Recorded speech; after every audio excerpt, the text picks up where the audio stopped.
Hello guys, नमस्कार। एक बार फिर से मैं आलोक मिश्रा आप सभी का बहुत स्वागत करता हूं। जैसा कि आप सब जानते हैं कि बैंकिंग सेक्टर की सारी ही कंपनियां काफ़ी स्टेबल होती हैं, क्योंकि कुछ भी हो जाए हर प्रकार के बिजनेस बंद हो सकते हैं। बट किसी भी देश के बैंक वहाँ की रीढ़ होते हैं, वहाँ की नींव होते हैं, तो उनका बंद होना पॉसिबल नहीं हो पाता है, क्योंकि वहाँ पर हम जैसे गरीब के पैसे डिपॉजिट होते हैं।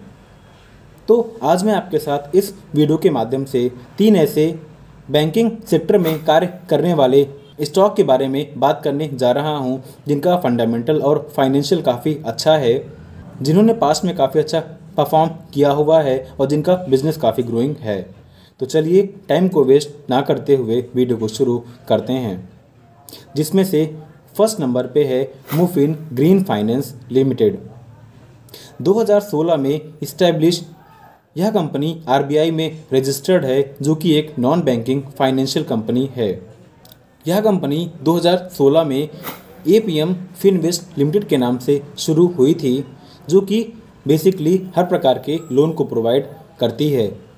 कंपनी का मेन बिजनेस है बेसिकली इनकम जनरेशन पर्पज के लिए ईवी लोन्स को प्रोवाइड करना। जैसे कि अगर आपको ईवी रिक्शा चाहिए और आप वहां पर जाते हैं तो आपको यह कंपनी लोन प्रोवाइड कर देगी। इसके अलावा यह कंपनी ईवी चार्जिंग इंफ्रास्ट्रक्चर और स्वैपेबल बैटरी के लिए भी लोन प्रोवाइड करती है। कंपनी का बिजनेस काफ़ी अच्छा है। जैसा कि आप सब जानते हैं, इंडियन गवर्नमेंट का ईवी के विकास की ओर काफ़ी अच्छा ध्यान रहा है। तो जैसे जैसे ईवी की डिमांड बढ़ती जाएगी, इसका भी बिजनेस ग्रो करता चला जाएगा। कंपनी का बिजनेस बहुत ही शानदार है, इसके फंडामेंटल्स भी काफ़ी अच्छे हैं। कंपनी का आकार अभी काफ़ी कम है, इसका अभी मार्केट कैप महज 2500 करोड़ रुपए के आसपास का है। स्टॉक प्राइस 160 रुपये के आसपास ट्रेड कर रहा है। स्टॉक का पी 199 का है, जो कि इसके इंडस्ट्री पी 21 से काफ़ी ज़्यादा है। तो आप चाहें तो इसमें करेक्शन होने का वेट कर सकते हैं, उसके बाद आप इसके बारे में सोच विचार कर सकते हैं। आरओसी 7% से ऊपर का, वहीं पर आरओई 6% से ऊपर का बना हुआ है, जो कि ठीक ठाक माना जाता है। डेट टू इक्विटी रेशियो 2.48 का है और किसी भी बैंकिंग स्टॉक के लिए यह ठीक ठाक माना जाता है, क्योंकि बैंक का मेन काम पैसे का लेन देन ही होता है और यह दूसरे को लोन प्रोवाइड करती हैं, तो इसीलिए इनका डेट टू इक्विटी रेशियो 1 से काफ़ी ज़्यादा हुआ करता है। कंपनी में प्रमोटरों का स्टेक 58.2% का बना हुआ है, जो कि बहुत ही शानदार माना जाता है। DII का स्टेक 14.1% का है और यह भी काफ़ी अच्छा है। स्टॉक ने पिछले 1 साल में 300% से ऊपर के, वहीं पर पिछले 5 साल में 4500% से ऊपर के शानदार रिटर्न डिलीवर किया हुआ है। कंपनी अभी काफ़ी छोटी है, तो इसके फ्यूचर में बड़े बन जाने की काफ़ी अच्छी उम्मीद बनी हुई है। अगर आप चाहें तो फंडामेंटल और फाइनेंशियल को एनालाइज करने के बाद में इसके बारे में सोच विचार कर सकते हैं। सेकेंड नंबर पे है फ्यूजन माइक्रो फाइनेंस लिमिटेड। 1994 में इस्टेब्लिश यह company basically financial services provide करती है हमारे समाज के आर्थिक और सामाजिक रूप से दबे कुचले वर्गों को। बेसिकली यह कंपनी हमारे समाज के उन महिलाओं को लोन प्रोवाइड करती है जो कि बिजनेस करके अपना नाम बनाना चाहती हैं। यह कंपनी उन महिलाओं का एक ग्रुप बनवा देती है, जहां पर वो पर्टिकुलर महिलाएं आपस में एक दूसरे के लोन की गारंटी लेती हैं। इस प्रकार इसका बिजनेस भी काफ़ी अच्छा है और यह जिस फील्ड में काम कर रही है वहां पर यह लोगों की हेल्प भी कर रही है और काफ़ी अच्छा रेवेन्यू भी जनरेट कर रही है। कंपनी का भी आकार भी बहुत बड़ा नहीं हुआ है, इसका भी मार्केट कैप महज 5800 करोड़ रुपए के आसपास का है। स्टॉक प्राइस 576 रुपये के आसपास ट्रेड कर रहा है। स्टॉक का पी 12 का है, जो कि इसके इंडस्ट्री पी 21 से काफ़ी कम पर ट्रेड कर रहा है। जैसा कि मैंने बताया था, मुफिन ग्रीन फाइनेंस लिमिटेड, उसका पी बहुत ही ज़्यादा है बट इसका पी काफ़ी कम है, तो आप चाहें तो इसके बारे में सोच विचार कर सकते हैं। आरओसी 14% से ऊपर का, वहीं पर आरओई 21% से ऊपर का बना हुआ है और यह भी काफ़ी अच्छा है। प्रमोटर होल्डिंग 9% की है और यह बहुत ही शानदार मानी जाती है।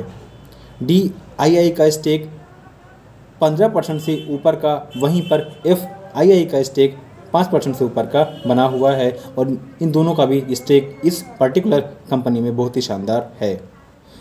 डेब्ट टू इक्विटी रेशियो 2.92 का है और यह 1 से काफ़ी ज़्यादा है। बट यहाँ पर जो भी कंपनियाँ पैसे से लेन देन संबंधी काम करती हैं उनका डेब्ट टू इक्विटी रेशियो ज़्यादा होता ही है, तो आप इस पॉइंट को नेग्लेक्ट भी कर सकते हैं। इस कंपनी का सेल्स एंड प्रॉफिट भी लगातार बढ़ रहा है।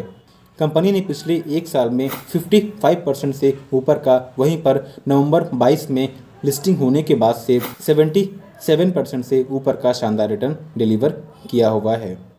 कंपनी बहुत ही शानदार है, आप इसके बारे में भी सोच विचार कर सकते हैं। हालांकि पैसा आपका है तो यह आपके ऊपर डिपेंड करता है कि आप इस कंपनी में इन्वेस्ट करना चाहते हैं अथवा नहीं। थर्ड नंबर पे है इक्विटास स्मॉल फाइनेंस बैंक। जैसा कि आप सब जानते हैं कि बैंक हमारे देश की अर्थव्यवस्था की रीढ़ होते हैं। बगैर बैंक के हमारा देश नहीं चल सकता है, तो यहाँ पर मुझे इक्विटास स्मॉल फाइनेंस बैंक काफ़ी अच्छा लगता है। यह बैंक भी बेसिकली हर प्रकार के लोन को प्रोवाइड करता है, जिसमें कि small and micro enterprise finance, housing finance, vehicle finance, micro finance जैसे लोन की फैसिलिटी प्रोवाइड करता है। इसका प्रेजेंस 16 से ज़्यादा राज्यों और यूनियन टेरिटरीज़ में है। इस बैंक के 920 से ज़्यादा आउटलेट्स और 350 से ज़्यादा ATM की फैसिलिटी यह प्रोवाइड करता है। इस बैंक का आकार अभी बहुत बड़ा नहीं हुआ है। इसका अभी मार्केट कैप महज 11,900 करोड़ रुपए के आसपास का है। स्टॉक प्राइस अभी 106 रुपये के आसपास ट्रेड कर रहा है। स्टॉक का PE 15 का है, जो कि इसके इंडस्ट्री PE 13 के आसपास ही ट्रेड कर रहा है, यानी स्टॉक अभी फेयर वैल्यूड है। स्टॉक का ROCE 8% से ऊपर का, वहीं पर ROE 12% से ऊपर का बना हुआ है, जो कि ठीक ठाक माना जाता है। कंपनी में प्रमोटरों की होल्डिंग बिल्कुल भी नहीं है। हालांकि DII का स्टेक 43% से ऊपर का, वहीं पर FII का स्टेक 18% से ऊपर का बना हुआ है और दोनों ही बहुत ही शानदार माने जाते हैं। स्टॉक ने पिछले एक साल में 75% से ऊपर के, वहीं पर नवंबर 2020 में स्टॉक मार्केट में लिस्ट होने के बाद से इस कंपनी ने 220% से ऊपर के शानदार रिटर्न डिलीवर किए हुए हैं। जैसा कि आप सबको मालूम है, आपके पोर्टफोलियो में कम से कम एक बैंकिंग स्टॉक डेफिनेटली होना चाहिए, क्योंकि बैंकिंग स्टॉक आपके पोर्टफोलियो को स्टेबिलिटी प्रोवाइड करते हैं। तो अगर आपके पोर्टफोलियो में एक भी बैंकिंग स्टॉक नहीं है तो आप इन तीनों में से किसी एक को कंसीडर कर सकते हैं। हालांकि पैसे आपके हैं तो किसी पर्टिकुलर स्टॉक में इन्वेस्ट करने से पहले आपको सोचना है।